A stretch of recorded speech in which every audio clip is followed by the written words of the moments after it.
guys, kembali lagi bersama saya James Neverterangan dengan NIM 2019-30-017. Oke, jadi kali ini kita akan membahas materi yang terdapat dalam buku Sistem Informasi Akuntansi 2020 atau buku SIA 2020 pada babnya yang keempat, kelima, keenam, dan yang ketujuh. Oke, jadi yang pertama itu bab yang keempat tentang Sistem Informasi Akuntansi dan Sistem Pengolahan Akuntansi.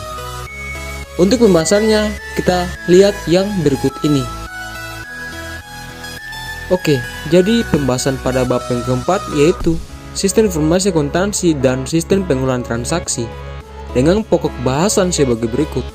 Pertama, peristiwa ekonomi. Kedua, akuntansi. Ketiga, sistem pengolahan transaksi. Keempat, aktivitas dalam pengolahan transaksi. Kelima, siklus pengolahan transaksi. Keenam, sistem informasi akuntansi. Dan yang ketujuh yaitu sistem informasi akuntansi, sistem informasi manajemen, dan sistem pengolahan transaksi. Dengan pendahuluan sebagai berikut. Sistem informasi akuntansi merupakan bagian terpenting dari sistem informasi manajemen. Sistem informasi akuntansi pada dasarnya merupakan integrasi dari berbagai sistem pengolahan transaksi yang ada di perusahaan. Sistem-sistem pengolahan transaksi di perusahaan bekerja di berbagai fungsi organisasi pada tingkat operasional. Oke, jadi kita masuk kepada bagian yang pertama yaitu bagian 4.1 yaitu peristiwa ekonomi. Oke. Sistem informasi akuntansi dirancang tidak hanya untuk mendokumentasikan atau mencatat, mengklasifikasikan, meringkas dan melaporkan hasil aktivitas atau peristiwa ekonomi dengan berbagai organisasi yang terkait untuk kepentingan internal dan eksternal organisasi. Akan tetapi, juga berfungsi sebagai pedoman serta pengendali terhadap bagaimana pendokumentasikan tersebut harus dilakukan oleh suatu organisasi, baik itu organisasi berorientasi laba atau bukan. Oke, jadi memahami berbagai peristiwa ekonomi yang terjadi sebagai akibat interaksi perusahaan dengan lingkungannya dapat dilakukan dengan mempelajari berbagai aktivitas yang dilakukan oleh organisasi perusahaan tersebut sehari-hari. Sedangkan untuk memahami konsep sistem informasi akuntansi secara terstruktur, terlebih dahulu harus dipahami konsep tentang sistem informasi, sistem informasi dan akuntansi. Oke guys, jadi kita masuk kepada pembahasan yang kedua yaitu pada 4.2 akuntansi. American Accounting Association atau AAA pada tahun 1966 dan Wilkinson pada tahun 2000 dan Warren and Fess pada tahun 1996 mendefinisikan akuntansi sebagai sistem informasi yang menghasilkan informasi atau laporan untuk berbagai kepentingan baik individu atau kelompok tentang aktivitas atau operasi atau peristiwa ekonomi atau keuangan suatu organisasi. Semua kejadian atau peristiwa ekonomi yang diakibatkan oleh aktivitas atau operasi suatu organisasi, perusahaan yang berpengaruh terhadap posisi keuangan organisasi, perusahaan tersebut disebut sebagai transaksi atau transaksi bisnis bagi organisasi perusahaan tersebut, atau lebih dikenal sebagai transaksi akuntansi. Oke, jadi yang berikut yaitu 4.3 sistem pengolahan transaksi. Sistem pengolahan transaksi memproses data yang berasal dari kejadian atau peristiwa ekonomi sebagai akibat dari operasi atau aktivitas internal perusahaan dan sebagai akibat dari aktivitas perusahaan dengan pihak luar menjadi informasi yang berguna bagi manajemen di tingkat operasional dan pihak lain. Oke, jadi yang berikut pembahasannya yaitu 4.4 aktivitas dalam sistem pengolahan transaksi. Oke, jadi seperti telah dijelaskan sebelumnya, bahwa pengolahan transaksi dapat berupa rangkaian proses yang dimulai dari pengumpulan, pengiriman, dan pemasukan data untuk disimpan atau diproses sehingga menghasilkan output berupa informasi yang berguna bagi pemakai. Oke guys, kita masuk kepada pembahasan yang berikutnya, yaitu pembahasan pada 4.6, yaitu sistem informasi akuntansi. Sistem informasi akuntansi atau SIA pada dasarnya merupakan integrasi dari berbagai sistem pengolahan transaksi atau SPT, atau disebut juga sub SIA. Karena setiap SPT memiliki siklus pengolahan transaksi, maka SIA juga dapat dikatakan sebagai integrasi dari berbagai siklus pengolahan transaksi. Dalam setiap pengolahan transaksi yang dilakukannya, SPT atau sub SIA menggunakan berbagai komponen yang dimilikinya seperti hardware, software, brainware, prosedur, database, dan jaringan komunikasi. Oke guys, jadi berikut ini saya tampilkan gambar dari tabel komponen SPT atau SIA. Oke, jadi setelah kita membahas dan mengetahui yang terdapat dalam bab yang keempat tadi, saat ini kita masuk ke bab yang kelima, yaitu pengendalian internal dan manajemen resiko, yang dapat kalian lihat pada yang berikut ini. Oke, jadi kita masuk ke bab yang kelima, yaitu pengendalian intern dan manajemen resiko, dengan pokok bahasan sebagai berikut. Pertama, mengapa pengendalian diperlukan? Yang kedua, penyelewengan atau penyimpangan atau bisa disebut fraud. Yang ketiga, pengendalian intern. Yang keempat, keterbatasan pengendalian intern. Yang kelima, resiko bisnis dan manajemen resiko. Dan yang keenam yang terakhir itu pengendalian SIA atau sistem informasi akuntansi. Dengan pendahuluan sebagai berikut.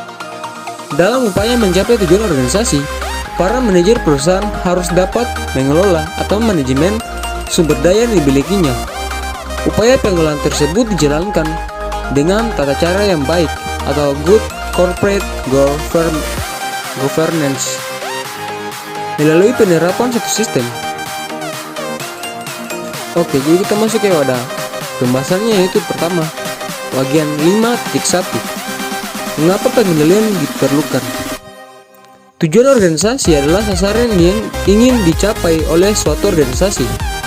Organisasi mencapai sasaran tersebut dengan menerapkan suatu sistem yang merupakan sinergi dari unsur-unsur yang dimilikinya. Sistem ada karena tujuan. Sistem dibentuk oleh semua pihak yang terkait dalam organisasi dengan berbagai macam persepsi dan tujuan. Karena persepsi tentang tujuan organisasi sering tumpah tindih dengan tujuan pribadi, maka seringkali persepsi berbagai pihak terhadap tujuan organisasi menjadi kabur.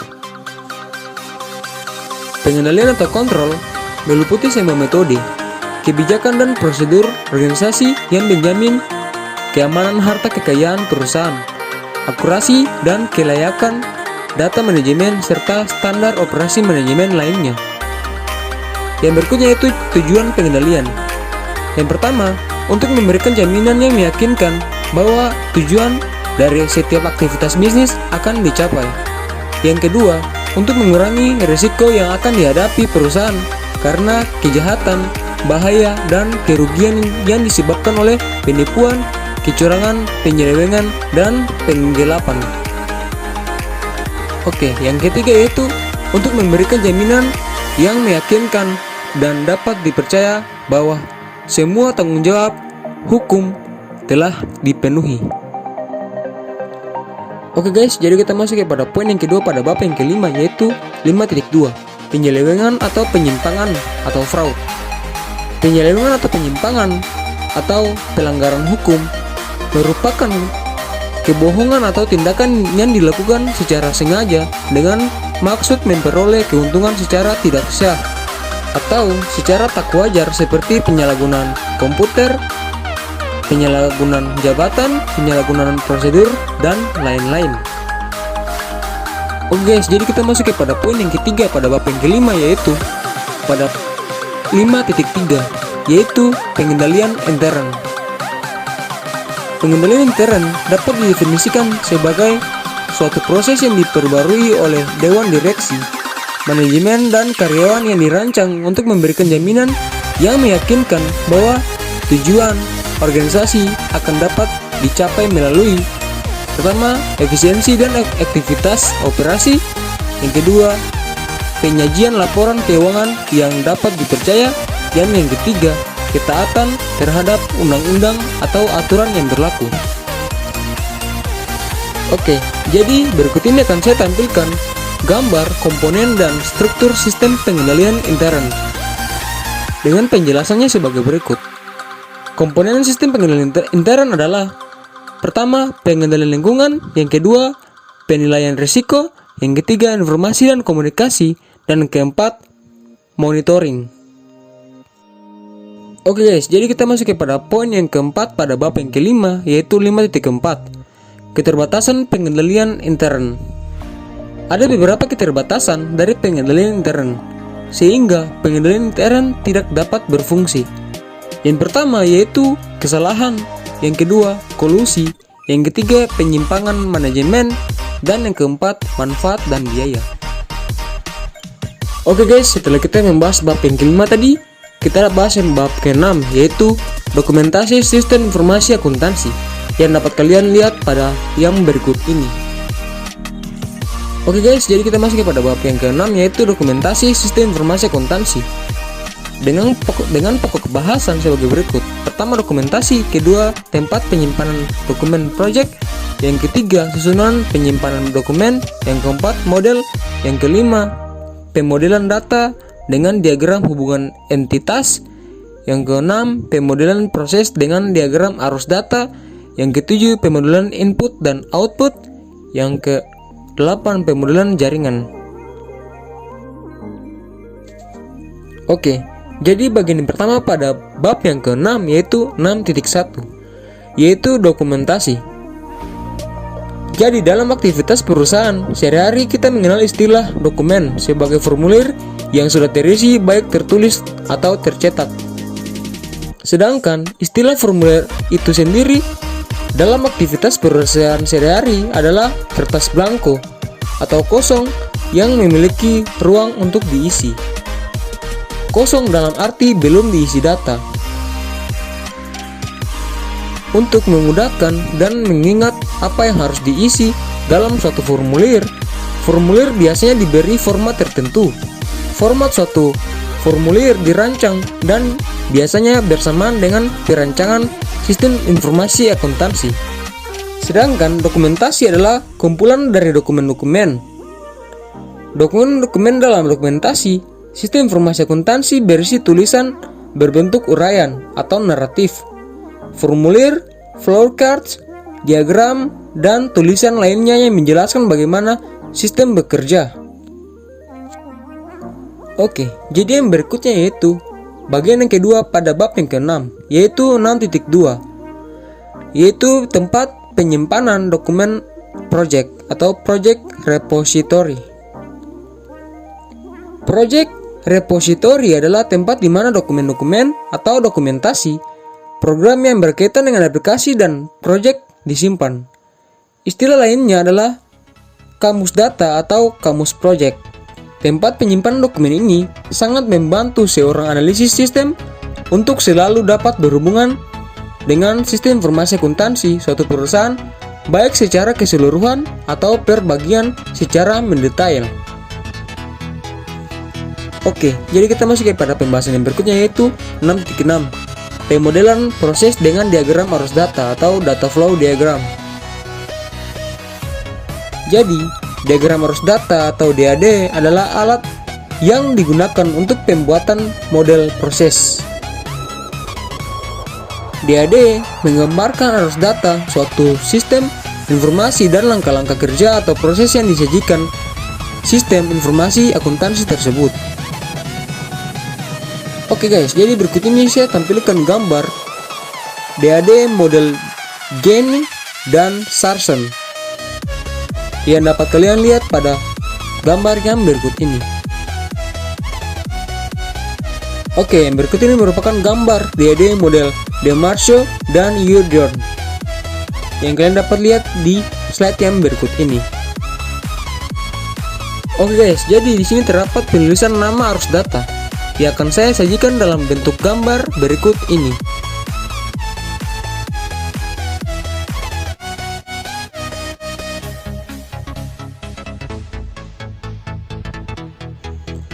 Oke guys, jadi kita masuk ke pembahasan berikutnya, yaitu kapan penyusunan model proses dapat dilakukan. Jadi, penyusunan model proses dapat dilakukan dalam berbagai tahapan pada siklus pengembangan sistem informasi akuntansi atau tahapan perencanaan, analisis, dan perancangan. Jadi, dari ketiga tahapan tersebut, tahap analisis dan perancangan yang paling sering digunakan.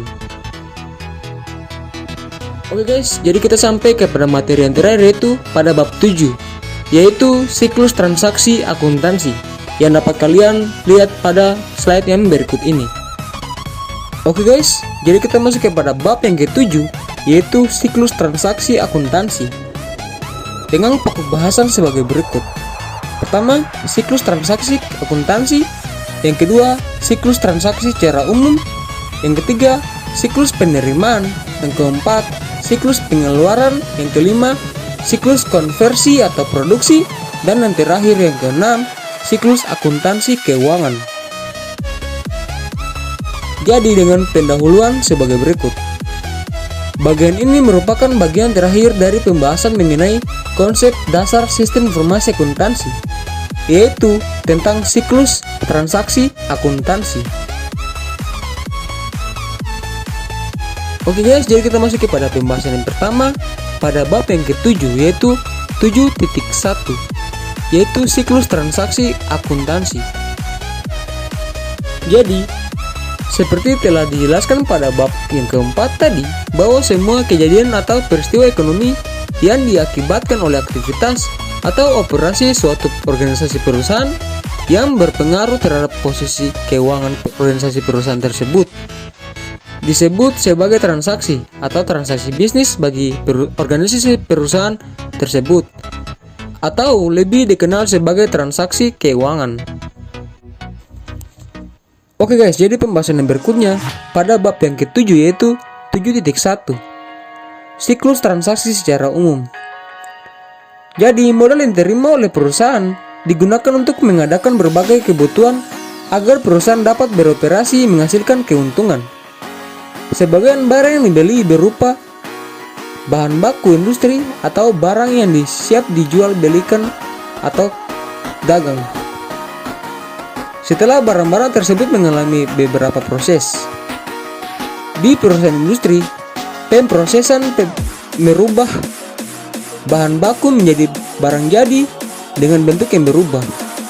Pada perusahaan dagang, pemprosesan yang dilakukan bisa dalam bentuk pengepakan kembali barang yang sudah dibeli dengan ukuran yang berbeda atau telah mengalami sentuhan tertentu. Barang-barang yang telah mengalami pemprosesan kembali kemudian dijual agar mendapatkan laba yang meningkatkan modal. Siklus tahap-tahap aktivitas bisnis tersebut dapat digambarkan sebagai berikut, yang akan saya tampilkan pada gambar yang berikut ini, yaitu gambar siklus aktivitas bisnis suatu perusahaan.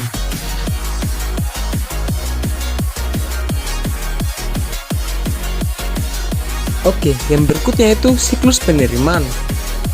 Siklus penerimaan memiliki proses pembuatan order dari pelanggan, proses penanganan persediaan, proses pembuatan faktur, proses penanganan piutang, dan proses penagihan, yang dapat kalian lihat pada gambar yang saya sajikan berikut ini, yaitu gambar siklus penerimaan.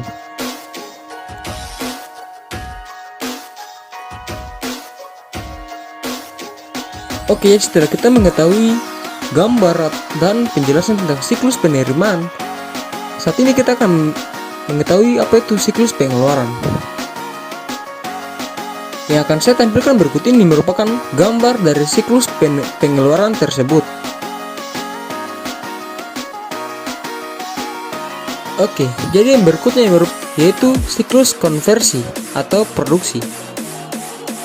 Sistem pengolahan transaksi atau SPT pada perusahaan manufaktur sama dengan SPT pada perusahaan dagang kecuali untuk siklus produksi. Siklus ini ditambahkan untuk mencatat semua transaksi yang berhubungan dengan produksi barang.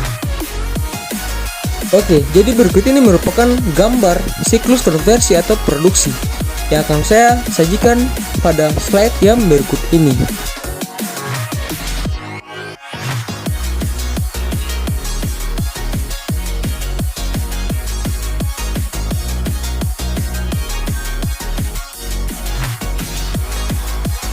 Oke guys, jadi kita masuk kepada poin yang berikutnya, yaitu siklus akuntansi keuangan. Siklus akuntansi keuangan sangat berkaitan dengan siklus sebelumnya, di mana semua dokumen yang digunakan dalam tahap pengolahan transaksi diberi nama untuk pengendalian dan referensi.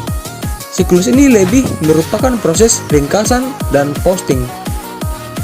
Pada proses ini, buku besar untuk penjualan, biaya penjualan, persediaan hutang, piutang, kas, gaji, aktiva tetap diposting secara batch dari berbagai jurnal. Oke guys, jadi berikut ini saya tampilkan gambar dari siklus akuntansi keuangan tersebut yang Anda dapat saksikan pada slide yang berikut ini. Oke guys, sekian dari video saya kali ini. Semoga pembahasan saya kali ini dapat bermanfaat bagi kalian dan kalian dapat mengetahui apa isi dari buku Sistem Informasi Akuntansi 2020, terutama pada bab-babnya yang keempat hingga yang ketujuh yang dibahas secara singkat pada kali ini. Oke guys, sekian dari video saya. Sekian dan terima kasih.